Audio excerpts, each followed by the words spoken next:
این наврасону اویدی موضوع محافظت طبیعت تازه نگاه داشتن آب، ساحل‌های دریا، جوی و جویبارها از مشغولیت‌های تربیوی در مکتب معلومات گرفته و تازه نگاه داشتن محیط زیست توجه کلان دارد.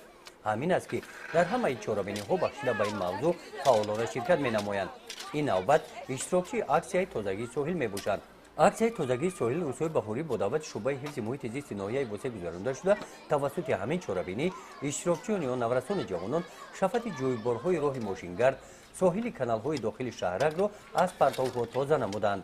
мақсади асосии гузарондани аксияҳо аз чунин иборат мебошад ки ҳифз намудани захираи об, тоза намудани муҳити зист, баланд бардоштани маърифати шаҳрвандон мебошад ки аз ифлосиҳо ҳамавақт манбаъи оби бояд тоза нигоҳ дошта шавад. дар дораи ҳамин чорабинӣ барои тоза намудани соҳилҳои каналҳо дар ҷамоати деҳоти гулистон аз техника истифода намуда зиёда аз 500 метри соҳил аз партовҳо тоза карда шуданд. гузориши хоҷа назриф, худойназар зуҳруф аз ноҳияи восеъ барои барномаи иттилоотии навид.